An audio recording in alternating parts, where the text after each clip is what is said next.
right, good morning, everyone. Let's get started. It's my pleasure to welcome you all to today's Region 4 Project Echo session from the Emory University School of Medicine Serious Communicable Diseases program, run in conjunction with the Southern Regional Disaster Response System and the National Emerging Special Pathogens Training and Education Center. My name is Gavin Harris. I'm an adult infectious diseases and critical care physician, the Director of Education and Outreach for Emory's Serious Communicable Diseases program, and your host for today. I would also like to make note that today's session marks our 50th, yes, 50 Project Echo session since inception of this program 5 years prior in March 2021. As always, before we begin, please know that we will be recording this session and your data, while used for informative purposes, will be kept confidential. For those unfamiliar, ECHO is an acronym standing for Extension for Community Healthcare Outcomes, founded by the University of New Mexico. It's designed to disseminate and amplify best practices in an interactive and collaborative manner. And if you are interested in participating in future sessions, please reach out to us. Details will be at the end and on our website. As always, if there are any issues during the webinar, please send us an email or type in the chat. And if you would like to ask a question during the session, please type it into the Q&A feature. We will do our best to answer questions in real time, and we'll discuss as many questions live as we are able. And if we do not get to all questions, we will post a recap addressing those topics on our website when the recording to this session is available as a podcast next week. These sessions are accredited for continuing education credits by the AMA and the ANCC, and credit can be obtained for attendance upon completion of a survey at the end of this session. The presenters and the planners of this session have no financial conflicts of interest with ineligible companies to disclose.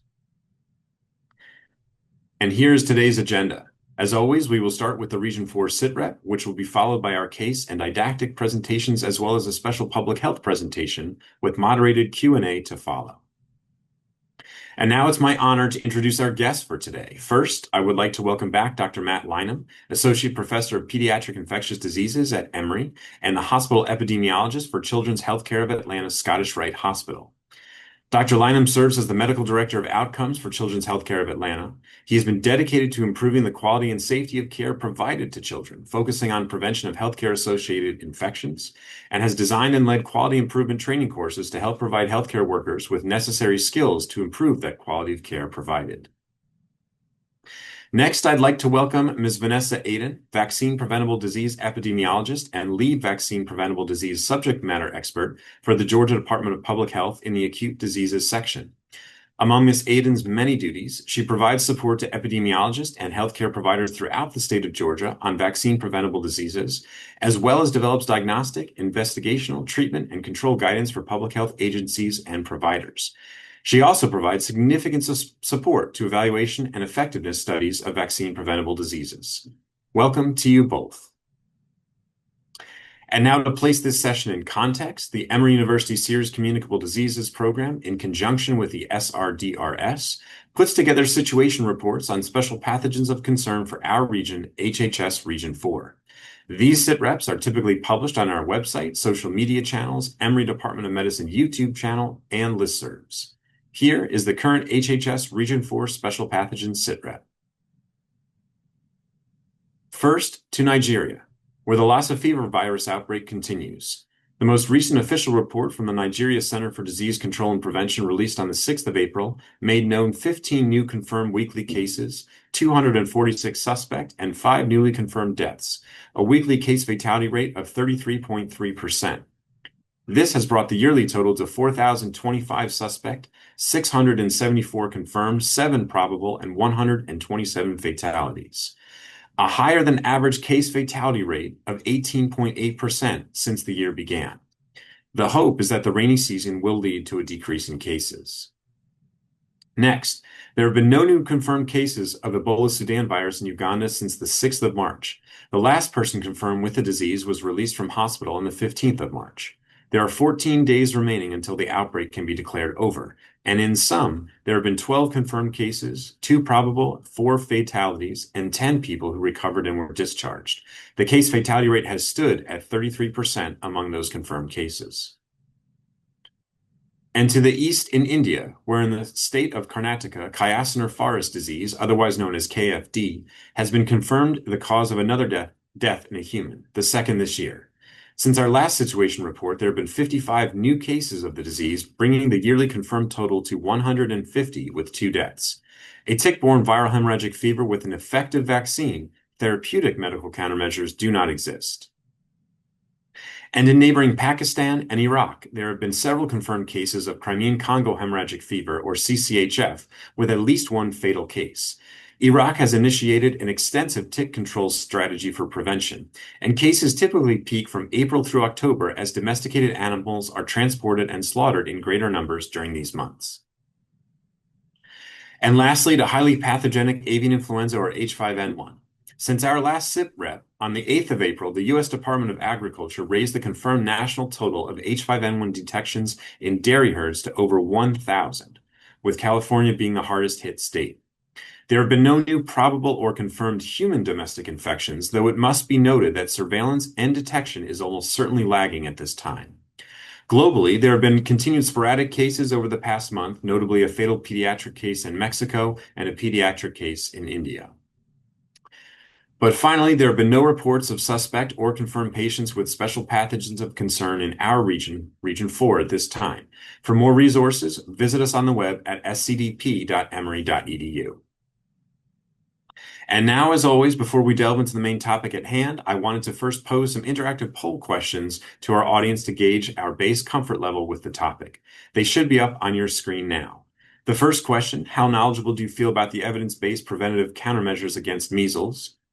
And the second, how confident are you regarding the appropriate evidence-based clinical management of a patient with measles?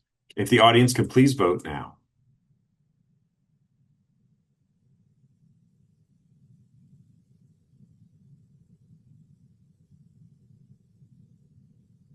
All right, and if we could have those responses up on the screen, please.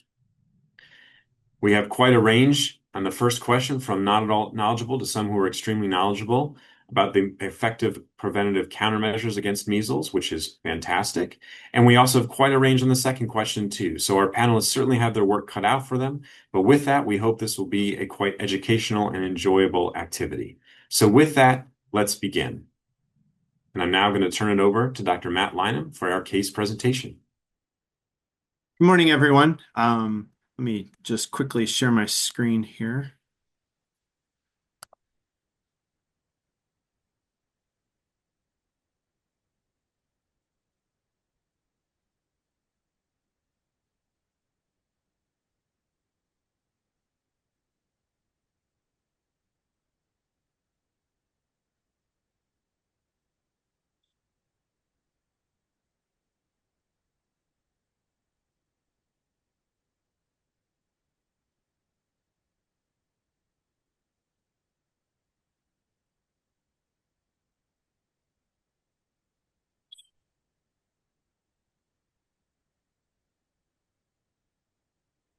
All right, can you all see my slides?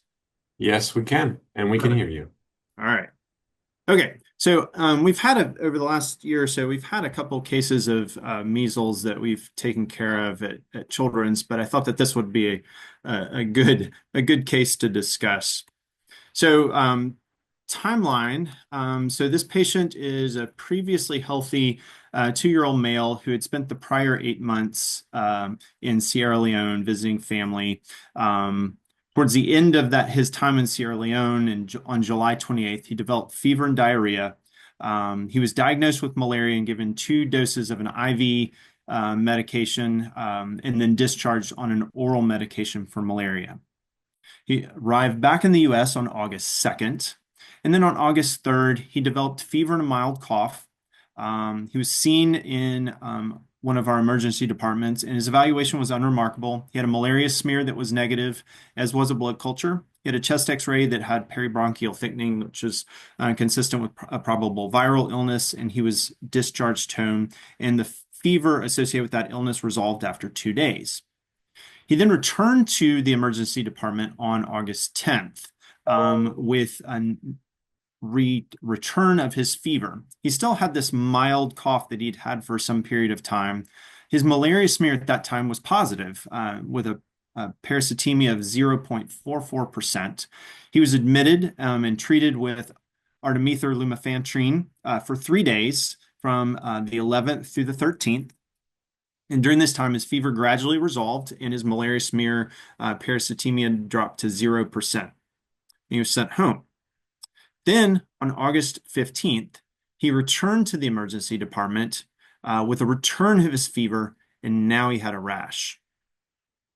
So kind of continuing on with the story. So now he's in the ER with fever and what was described as a morbilliform rash that had started on his face and spread to the rest of his body, sparing his palms and his soles. He had nasal congestion, but there was no report of any conjunctival injection or eye drainage. He had 3 episodes of emesis. On physical exam in the ER, he was noted to be fussy, and they had visualized white spots on his buccal mucosa bilaterally. They noted the runny nose, no conjunctivitis, and then the morbilliform rash that I previously mentioned. They sent a measles IgG, and I'll explain why in a minute. But this obviously didn't come back immediately, but did come back as being less than 0.2, so not protective. Additional workup included a respiratory PCR, a blood culture, and a malaria smear, and all of these were negative. So some additional history, as I mentioned, he was otherwise healthy. He was up to date on age-appropriate immunizations, and this included 1 MMR. While he was in Sierra Leone, there was no significant animal exposures, no sick contacts. He drank bottled water. And then back here in the US, he lives with his parents and his younger sister. There was concern for measles, in coordination with Department of Public Health, we sent measles testing. His measles IgM was positive. A throat swab was sent for measles RT-PCR, and measles virus was detected in the throat. And a urine specimen was also sent for PCR, and measles virus was detected in the urine specimen as well. He was admitted to the hospital, and this was for dehydration, not just because he had the diagnosis of measles. Actually, we would have loved to have not had him in the hospital, but he was admitted for dehydration. Because he was admitted, he was given vitamin A at 200,000 units once daily for 2 days. He was placed on airborne isolation for the entire duration of this admission, he was in the hospital for 4 days and discharged home on the 18th. And the recommendation is to be on airborne isolation for 4 days after the onset of rash. He actually was readmitted to the hospital on August 24th because he had a return of this fever and was ultimately diagnosed with sinusitis and treated with a course of amoxicillin clavulanate. So I think there's some important takeaways from this patient. It was an unusual presentation with him sort of presenting first with malaria. But unfortunately, the entirety of that hospitalization, the 11th through the 14th, he was not in any type of isolation and was contagious really during that entire hospitalization because you're considered contagious from 4 days before to 4 days after the onset of the rash. Because it is so contagious, we look for anyone that was in the shared air compartment with the patient for as much as 30 minutes prior to the patient arriving in that airspace to 2 hours after the patient leaving that airspace. So you can imagine that that's a fairly large catchment window and potentially large area of patients and people that could have been exposed. We looked at immunization status, those that were obviously unimmunized. For patients that had been hospitalized, we had a lower threshold, a higher degree of concern. So those patients that had only had 1 MMR, even if that was age appropriate, we did consider them potentially at risk. 2 MMRs were considered protective, and then we defined severely immune compromised as patients that had received chemotherapy or some sort of significant biologic or were a bone marrow transplant. And then we looked at not only patients, but also staff, parents, caregivers, siblings, visitors, basically anyone who had been in that space.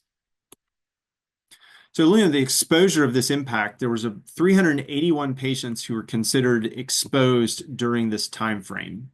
163 were considered potentially susceptible, so one or fewer MMRs. 275 employees were also considered exposed, but all of them were appropriately immunized and considered protected. We identified an additional 877 people, caregivers, visitors, siblings, that were also potentially exposed during that time frame. This resulted in a total of a little over 1,500 exposures. But thankfully, the only additional case that occurred related to this primary patient then presented was his 14-month-old younger sister, who also developed measles. Our response, so there were 67 exposed patients at risk. Of those, 11 received immune globulin. 3 of them were in the right time frame and were old enough to receive an MMR.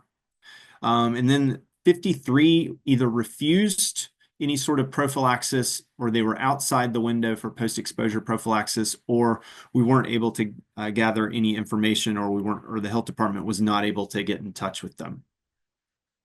There were 12 patients that were still in the hospital at that time. One was given IVIG. One patient refused. None of the patients were eligible to receive an MMR. And then there was 13 patients total that had a measles IgG sent, and 10 of them, and these were all patients that were some degree of immune compromise. They were immunized, had one MMR, and 10 of those were considered protected. That was, like I said, it was a very interesting circuitous path, but it because of this sort of unusual presentation resulted in a lot of potential exposures to people in our hospital. So I thought it was an interesting case to share. I'll turn things over to you, Gavin. Thank you so much, Matt, for that fantastic presentation. And I know there's going to be some questions that stem from it. It's a great case from which to base our subsequent discussions. So we'll certainly come back to you and your experience there as well. Moving on, however, I'm going to now be giving a brief primer on measles itself. Hopefully you can all see my screen. This is a primer on clinical presentation and management. So with that, let's begin. As always with these presentations, number one, I have no financial disclosures, but number two, we often stand on the shoulders of those who come before us and who do great work in this field. And so I just wanted to recognize Dr. Dan Filardo, who is at CDC and who is deeply involved in a lot of the response to measles. But let's talk about briefly what is measles. So measles is an acute febrile rash illness that's caused by the measles virus. And this is a virus that's known by many different names and monikers throughout the English language. It is a single-stranded RNA virus of the Paramyxoviridae family. And importantly, humans are the only known reservoir. So there always is the question of whether or not eradication is possible. And there are several criteria for eradication for viruses. Number one, no animal or environmental reservoir, of which measles meets that criteria. Accurate diagnostic tests that are available, we have that as well.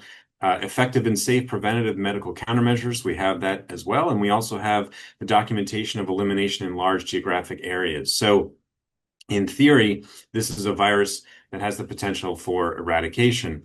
Importantly as well, the entire viral genome of the measles virus has been sequenced. And what this does is it allows for the identification of distinct wild virus lineages, and it's possible to confirm specific sources of an outbreak based on the genomic sequences. So those are very important pieces to this in how we can combat the measles virus.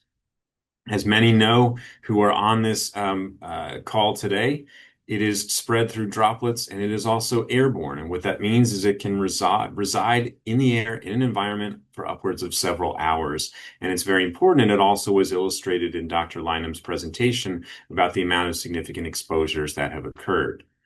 I'm not going to delve too much into the epidemiology of measles during my specific presentation, as both of my colleagues are way more qualified to discuss that and likely will discuss it than myself. But I just wanted to mention a couple things. Measles is highly contagious. 90% of susceptible household contacts will develop illness. 90%, okay? And, in the pre-vaccine era, measles would affect nearly every individual during childhood, every individual throughout the world during childhood. So this is an important thing to think about.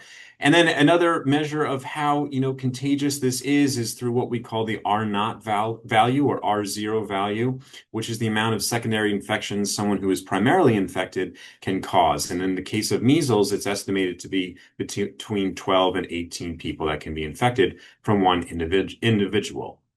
Just to put this in perspective for a moment, there are several criteria when we think about highly infectious diseases or high consequence infectious diseases even, and they really fall into several categories. One is how hazardous is the illness, right? What is the morbidity, the mortality? And in the case of measles, before the year 2000, it was responsible for 500 pediatric deaths or so in the United States every year. Highly morbid virus, okay? Highly mortal as well.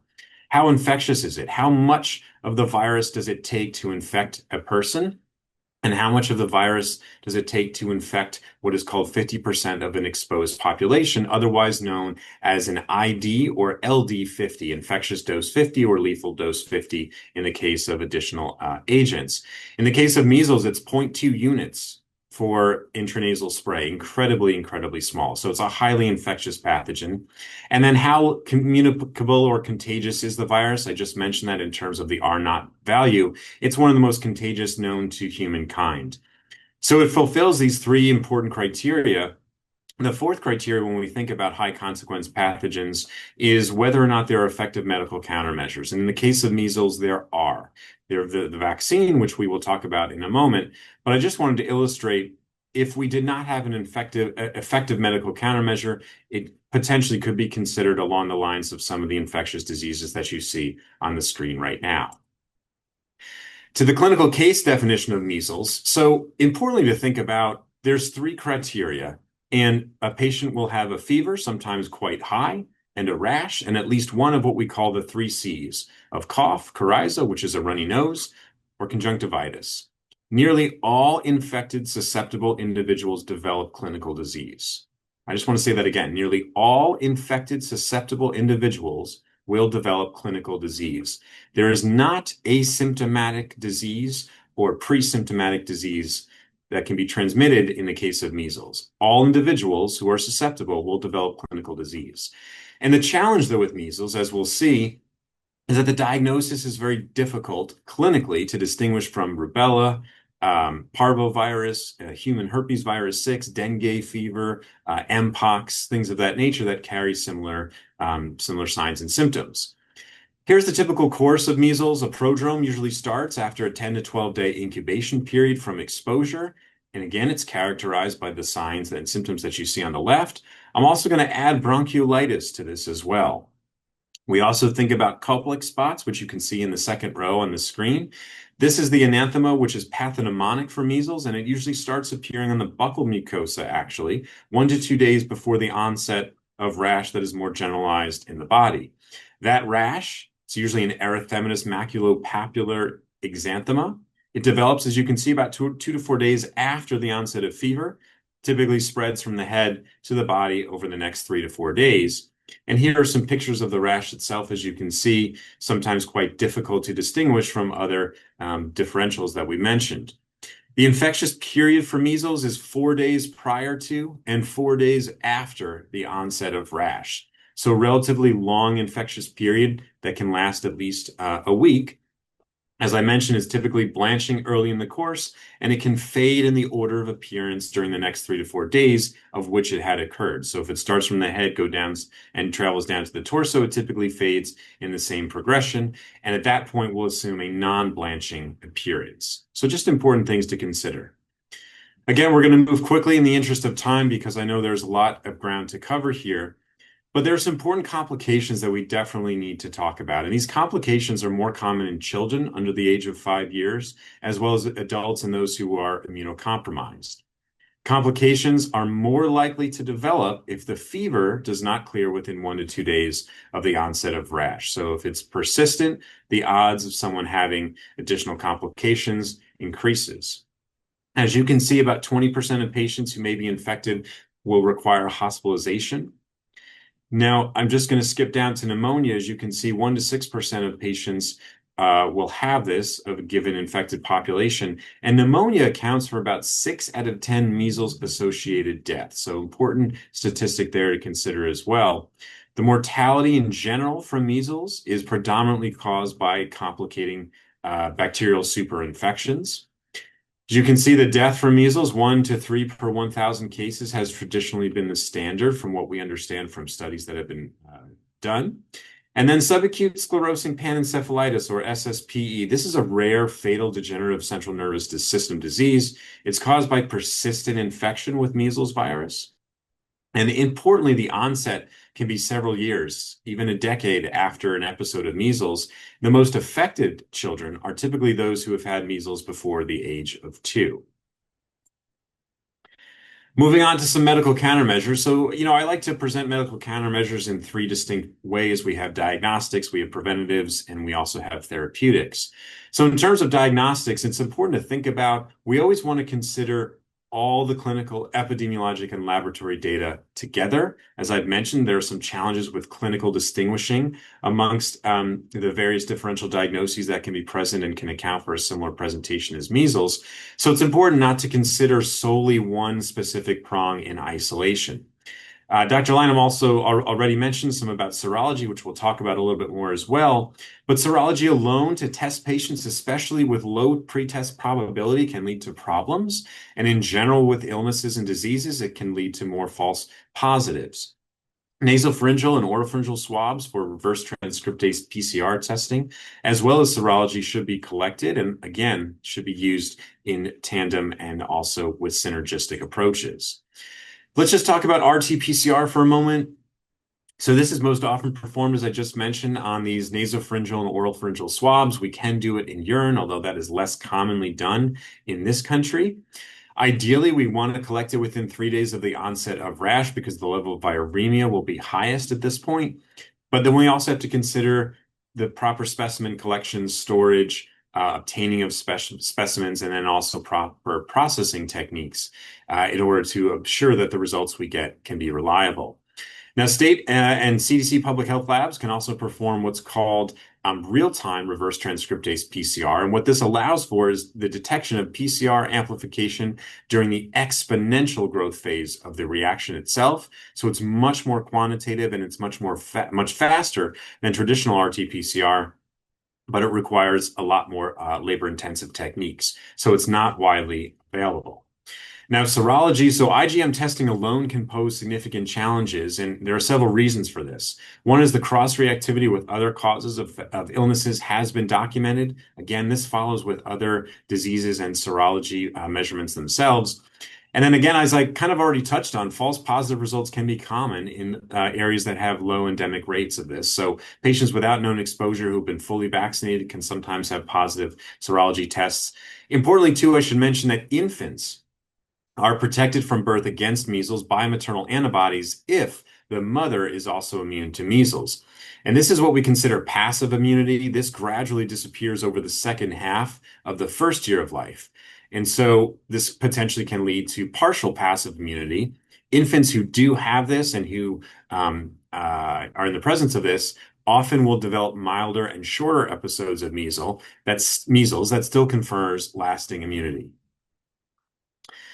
All right, let's move to medical countermeasures in terms of therapeutics. So importantly, I just want to say too, there is no specific targeted antiviral therapy for measles.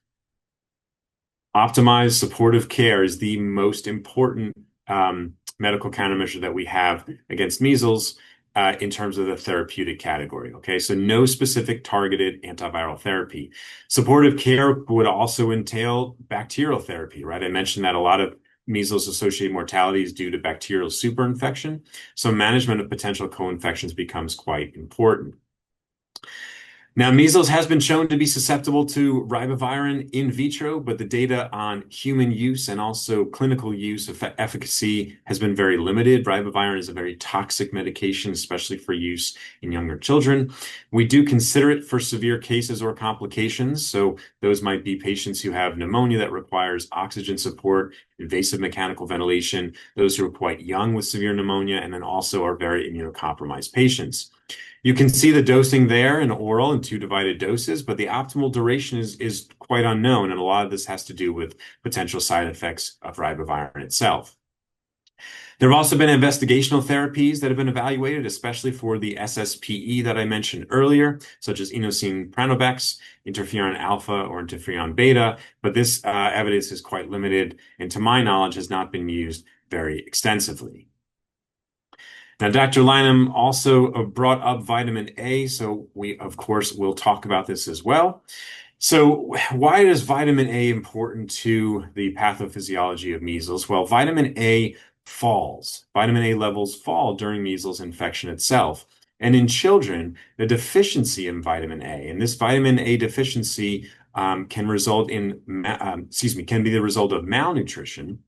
This can result in progressive xerophthalmia. What is that? Well, that is a pathologic dryness of the conjunctiva, the cornea. You can see some images on the right side of the screen that can show it.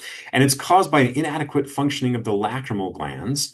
And in the bottom right corner of the screen, you can actually see what are called Beteau spots, which are areas of abnormal squamous cell proliferation and keratinization of the conjunctiva, which leads to a cloudy area on a patient's eye. This can unfortunately progress to corneal xerosis, which is a worsening dryness, and then also a softening of the eye itself.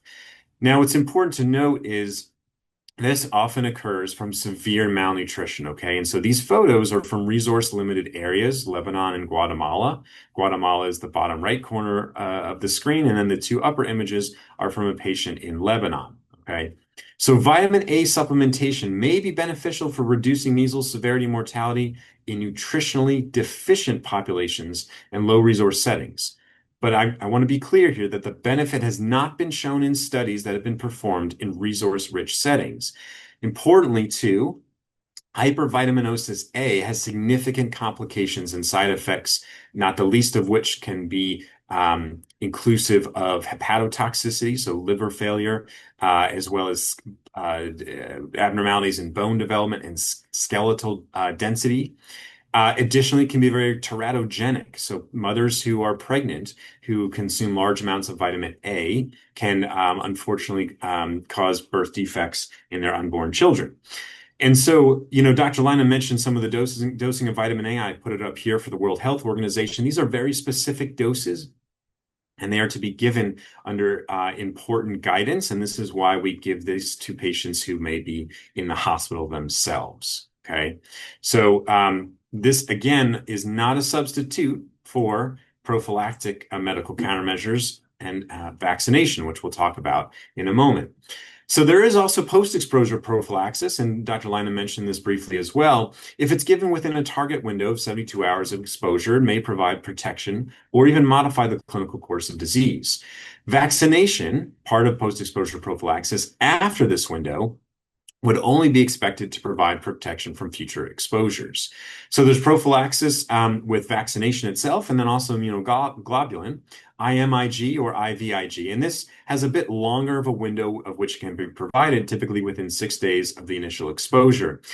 Often prioritized for adults or even children at high risk of severe disease. So those who may be immunocompromised or who may have significant at-risk conditions. Now, vaccination. So the MMR vaccine and the MMRV vaccine are the vaccinations that we have available. MMR is the oldest one and was licensed in 1971. The one we use today is a live viral vaccine. It is highly effective. All right, I cannot emphasize this enough, that 2 doses have been shown to confer above 99% efficacy. And 1 dose has been shown to be effective above 93%, even with older formulations of the MMR vaccine that were used. Dr. Linam also touched already on some of the dosing schedules, so I won't belabor that too much. I'll just also mention, too, that for those who are traveling, and the CDC has actually, as of this week, added even for those who may be traveling to domestic areas of outbreaks, that vaccination is important, even for those who may be too young to traditionally receive a vaccine.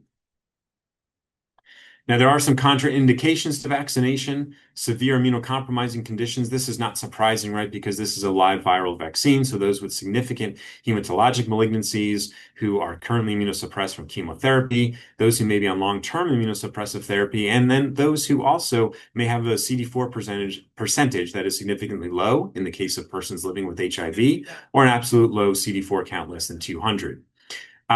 Any patients who may have an allergy to any of the components of MMR should be cautious to using or having the MMR vaccine, and then those who are pregnant, given it is a live viral vaccine as well.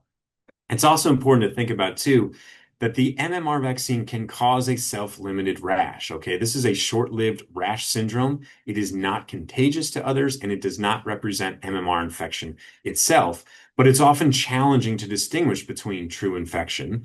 And serology here may not often be useful because if you can think about it, it will stimulate IgM to be produced. So in the case of an acute outbreak, it may be challenging if testing is done in serology to differentiate true infection from MMR reactions. But molecular testing, and I mentioned this at the beginning of the talk, because the measles virus has been completely sequenced, we will be able to tell the differentiation between a true infection and an MMR reaction. I'll also just mention, too, there have been a lot of questions regarding the vaccination time frame, in which are there people who have need or who are in need of receiving additional vaccination doses. And I'll just give a brief overview of kind of the landscape as to where it stands now. So, immunity to measles and mumps is presumed for adults who were born before the year 1957. The reason for this is because, as I mentioned, measles affected just about every child in childhood, and so we assume that patients will have immunity from acute infection. Between 1957 and 1968, there was an older formulation of MMR vaccine with a single dose. It was an inactivated vaccine that was used. And it is recommended that those who were vaccinated during this time may benefit from an additional MMR dose, but this is something to consider with personal healthcare providers and also potentially immune compromising conditions. That vaccine still will give immunity above 93%, so it's important to think about as well. And then there's a question of, what do we do with folks who may have an unknown immunity status, travelers, et cetera, I already mentioned, and it is recommended to consider a catch-up MMR immunization for those who lack appropriate evidence of immunity or unknown immune status. Now, evidence of adequate immunity from the MMR vaccine would be 2 doses of the MMR vaccine would confer complete immunity. So things to consider, certainly. Okay. So some key takeaways before I turn it over to my public health colleague, but just importantly to think about, measles does meet the criteria for potential global disease eradication. It really does. Additionally, we got to make sure that we are vigilant. We have to identify people early, but be able to isolate potential exposures early, inform appropriate agencies, and then also initiate care early, whether that's a supportive care, whether that's for specific medical countermeasures, including some of those that I already touched on. Now, vaccination is the most effective measure to control this disease.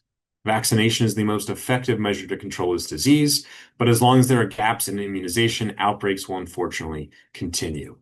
There are extensive resources on this topic, which we will be sharing with the audience when the resources for this session are made available next week. And with that, I'm going to stop sharing my screen, and I'm going to turn it over to my public health colleague, Ms. Vanessa Aiden. Thank you, Gavin. Good morning. Let me see. Okay. Let me know when you guys can see my screen. Yep, we can see it now. Okay, and oh, what did I just do?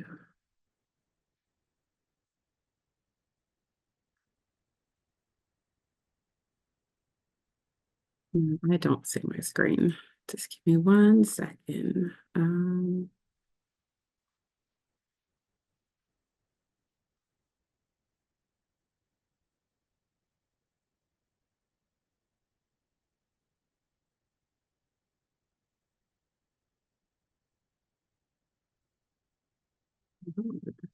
But, um,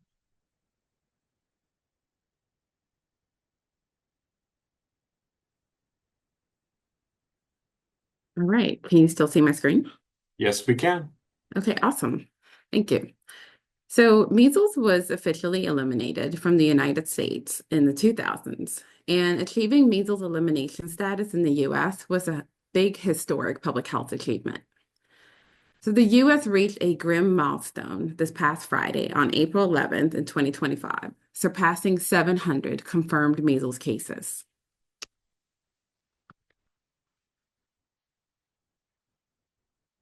So as of April 10th of this year, a total of 712 confirmed measles cases were reported by 25 jurisdictions. This included Georgia. And as you can see on the right, most of these cases were among children and adolescents who had not received a measles vaccine or whose vaccination history was unknown. And as you can see, 3 measles deaths were also reported. One was in an unvaccinated adult and 2 in unvaccinated children. So this graph here represents the US measles cases as of April 11th of 2025. So CDC updates their webpage every Friday, with the next update occurring on this Friday, April 18th. So far, there has been 7 outbreaks, which is defined as 3 or more related cases. And these 93% of these cases are outbreak associated. So for comparison, 16 outbreaks were reported during 2024, and 69% of those cases were outbreak associated. So while CDC is aware of probable measles cases being reported by some jurisdictions, the only data that's displayed on their website is the confirmed cases only. So as of April 11th of this year, Georgia has had 3 measles cases reported so far. 6 cases were reported in 2024. And as you can see on this graph, we had in 2019, Georgia had the highest number of measles cases reported in the past decades, with 18 cases occurring across 3 outbreaks. So state-level MMR coverage data are from GRITS, or Georgia's Immunization Information System. All records for adolescents who were aged 13 through 17 in 2024, and all records for children aged 19 through 35 months in 2024 were assessed. National level MMR coverage data are from CDC's National Immunization Survey. So this is an annual phone survey, which is used to estimate vaccine coverage among a random sample of phone numbers in all 50 states and the District of Columbia. So the good news is measles is preventable. The measles, mumps, and rubella, or the MMR vaccine, is not only the best way to protect against measles and its complications, but it's also very safe and effective. When more than 95% of people in a community are vaccinated, most people are protected through community immunity, or what's commonly known as herd immunity. So in the 2023 and 24 school year, the MMR vaccination coverage among kindergartners in Georgia decreased to 88.4%. And a similar decrease was seen nationally with the MMR coverage of 92.7%, which is below that target of 95%. So during the same school year, 2023 and 24, exemptions for 1 or more vaccines among kindergartners increased nationally as well as in Georgia. So each school year, school nurses, other school personnel, or health department personnel check the vaccination and exemption status of kindergartners enrolled in public and private schools. This is required by law and state regulation. So state and local immunization programs measure immunization coverages among children entering kindergarten annually. So this can be done for every student or for a sample of students. So in Georgia, we only have medical and religious exemptions. Georgia's exemption rates have remained higher than the national rate since the 2018 and 19 school year. So currently, Georgia's rate is 3.6% compared to the 3.3% nationally. And as mentioned earlier, when measles gets into communities of undervaccinated or unvaccinated people, outbreaks occur. So in January of 2024, DPH received a report of a 12-year-old who presented with high fever, cough, red eyes, and a maculopapular rash. A measles health advisory was sent out to Georgia healthcare providers and facilities to heighten their awareness of any patients presenting with measles-compatible symptoms. And shortly after that, a press release was released to the public to alert them that the first measles case in Georgia had happened since 2020. A second case of measles was confirmed on January 25th of 2024. So this was the younger sibling of the index case who was also unvaccinated and had also traveled abroad. After the 21-day monitoring period ended, we were able to determine that there were no additional cases identified. So in Georgia, an outbreak is defined as one lab-confirmed case, and as such, this was our first measles outbreak since 2019. So the second outbreak happened when a youth leadership group that arrived in Atlanta went on to Washington State, Vermont, and Missouri. This outbreak became a multi-state outbreak, meaning there was 3 cases. So there was one in Georgia, one in Vermont, and one in Washington State. And as a result of the positive case in Georgia, healthcare exposures occurred. And one child received prophylaxis and later developed measles-compatible symptoms. So testing was conducted and genotyping resulted inconclusive, meaning that we couldn't determine if this was vaccine or wild strain. Georgia's third measles outbreak in 2024 began when that 2-year-old with 1 MMR dose returned from international travel. A delay in diagnosis and multiple healthcare visits resulted in 1,500 measles exposures. So this year, in 2025, we've had 1 measles outbreak of 3 siblings that, unlike previous cases, had no known international travel. Public health continues to urge healthcare providers to identify, isolate, and inform when measles is suspected. So an emergency response infrastructure is critical to effectively respond to infectious disease outbreaks such as measles. And I will now spend a few minutes talking about Georgia's response efforts thus far. Georgia's Health Alert Network, or HAN, is a tool that DPH frequently utilizes to provide alerts and updates on vaccine-preventable diseases. It is a secure web-based notification system to quickly alert and notify our key health partners of disease clusters and outbreaks on 24/7, 365 basis. DPH has also issued several VPD HANs between 2023 and 25 to ensure that healthcare personnel and local epidemiologists receive the most up-to-date information and to ask them to remain vigilant for conditions like MISC and AFM, changes to case definitions, and stressing the importance of lab confirmation for varicella, the increases we had in pertussis in 2024, and for them to maintain heightened awareness during measles outbreaks. The DPH webpage is updated on a frequent basis and provides the public, as well as healthcare providers, public health resources about measles.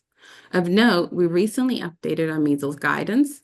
We developed additional resources, such as the What If I'm Exposed to Measles FAQ, measles in the healthcare setting, and measles testing guidance to better help providers determine when it's appropriate to conduct testing. And lastly, guidance on how and where to report suspect measles cases. So when measles is suspected and a patient presents with measles-compatible symptoms and risk factors, such as being unvaccinated or recent travel, we want to collect samples. So either NP or OP swab for PCR testing, as well as blood specimens for serology testing. Collecting urine specimens along with one of those OP or NP swabs may improve sensitivity of testing, so we always do that as well. And in Georgia, when measles is suspected in a patient, we also test for rubella concurrently, as both diseases have compatible symptoms and can present similarly. So as you can imagine, measles investigations are very labor intensive and time is of the essence. Collaboration is key to any measles investigation, and especially the handling of the previous outbreaks. and unfortunately, any future ones. The question is not when there will be another one, but it's when the next outbreak will happen. So none of this work will be possible without the collaboration between district and state epidemiology staff, federal and state lab partners, healthcare providers and facilities, immunization program, district and state nursing, and finally, DPH office and pharmacy. And lastly, as a response to the increasing measles cases and in true preparedness fashion, DPH obtained additional measles immunoglobulin doses and pre-placed it across the state of Georgia for use by health districts and the local health departments in case of the next measles outbreak. So with that, I want to say thank you for having me today, and I will stop sharing.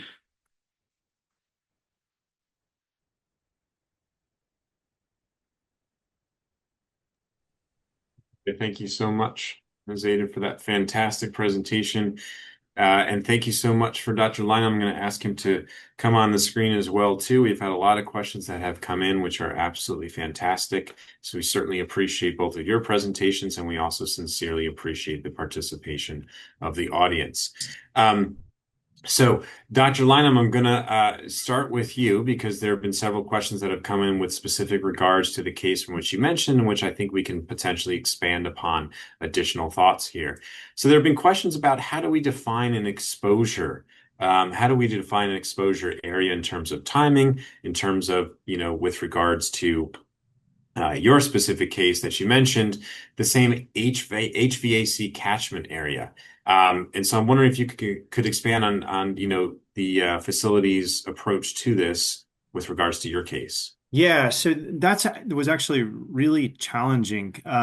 So to step back, we've talked about how contagious we consider measles being, and that it can remain suspended for long periods of time in the air, travel over distances, which is the reason for the duration. There was one question like, why 30 minutes before? That's to account for people that may have moved into that sort of air compartment space prior to the patient showing up, to make sure that we catch everybody that could have been in that airspace during the time that the contagious patient was in the airspace. I think the definition of like entire HVAC compartments is a very conservative one, just to make sure that we don't miss anybody that could have been exposed. But to give you an example for us, and this was really challenging, we found out, I didn't realize this, but the HVAC compartment for the inpatient unit that our child was on actually included 2 floors. So every patient, staff member, family member who traveled on either of those floors, whether they were in a patient room or just passing through that either of those floors air compartment, was sort of caught up in this big net that we had. And as you can imagine, that quickly turned into a lot of people. And my hope is that sort of as we move forward, maybe we'll get some better data as to to kind of maybe risk stratify some of that catchment area.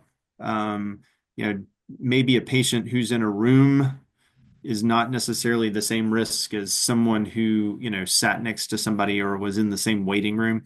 I don't know. But right now it's a very, very broad catchment, just to make sure that we don't miss anyone. Understood. This is some great points. And Vanessa, along with that, what are some challenges that you see from a public health, that you've seen and experienced from a public health perspective in terms of identifying and contact tracing, while also maintaining a level of trust with those with whom you would like to monitor? Yeah, absolutely. Thank you. We have a lot of challenges in public health as it is. I think most of us have heard stories or know people. The public health, confidence from the public side has been eroded, and that came with the pandemic and with a lot of things that go on a daily basis. But I think that both at the state level and the local level, our partnership and collaboration with our healthcare partners, I think we do a really good job with gaining trust and building rapport with patients and families to be able to do those interviews and ask those sensitive questions, and to get additional information on, who they were with and where they came from. Um, and what was the next part of your question? I'm sorry. Oh, so the question is, when you're identifying these patients, especially in light of the challenges Dr. Linam had mentioned, how Mhm. do you maintain that sense of trust when you are potentially identifying large numbers of people? I mean, like I said, it is very difficult. We I'm not going to say our jobs have never been easy, but it has been much more difficult now more than ever. And building those personal relationships, because we care for the patient, whether that's a child or an adult. And I think we do a really good job with when we do make those phone calls, to build that relationship that way. Have there been any specific I'm thinking here about emergency management. I Mhm. know you're especially in public health, but in integrating messaging with emergency management of like healthcare systems or facilities with the public health messaging that you deal with on a daily basis. Like, have you found any specific effective strategies for that? Um, is it in terms of like language, in terms of signage, or anything of that nature?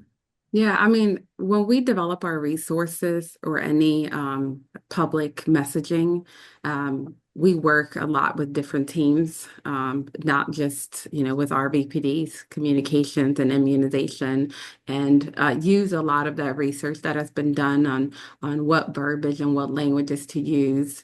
And I mean, it's even to the level of, what colors are perceived better on a poster. Um, you don't put syringes, when you're talking about vaccines. And then also to be culturally competent and sensitive. That's what we work on every day. Right, absolutely. Significant challenges that come from that. Yes, absolutely. Um, Dr. Lynham, back to you. The identification of visitors. When you have visitors in waiting rooms or patient care areas or even hospital areas where patients who have measles may come through, can you talk about some of the challenges it takes and it took to identify those who may have been exposed in that matter, especially in light of what Vanessa has just mentioned? Yeah, I mean, it really was kind of an all hands on deck. I really want to shout out to public health. They were immensely helpful. We partnered together to tackle all of these sort of evaluations and phone calls. And we had many sort of kind of touch base call, like huddle calls over those first few days. And so again, public health was immensely helpful, and we couldn't have done it without them. But a lot of it was using our electronic medical record, sort of patients located where at various, places, units, timestamps.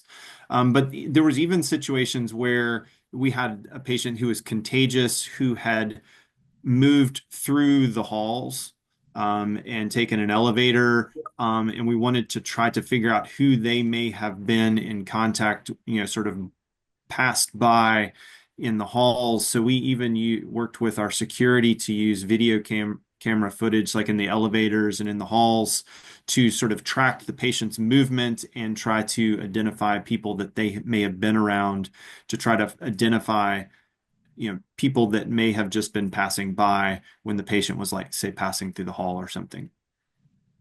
Understood. Yeah, absolutely. I was going to ask about security camera footage potentially. I imagine it would bring up significant privacy concerns, but in the sense of something like this, it's much important.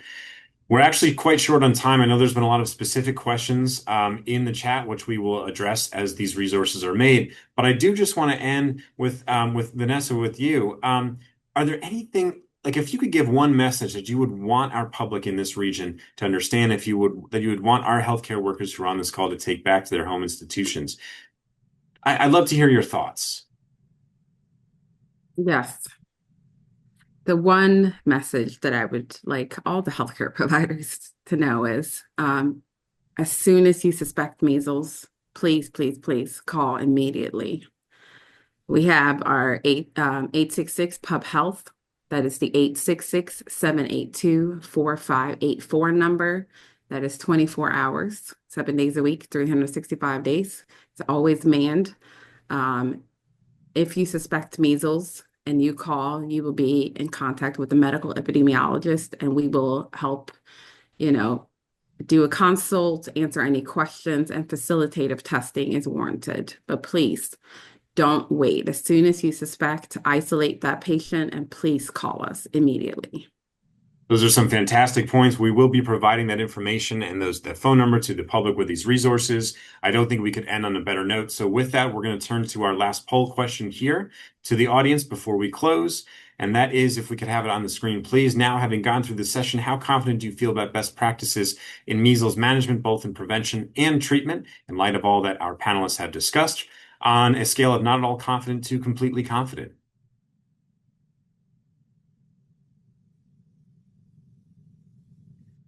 All right, and in those closing minutes, if we could please put the results of that up on the screen.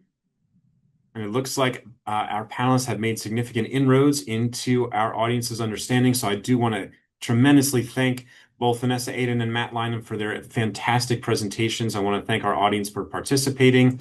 I also would like to mention that thank you to everyone here at the SCDP, our outreach coordinator and leader extraordinaire, Yasmin Thornton, our planning committee. We will be having one more session for this year in May next month, so please make sure to check out our website and the link soon. We do look forward to connecting with you as well. Stay safe and take care. Thanks, everyone.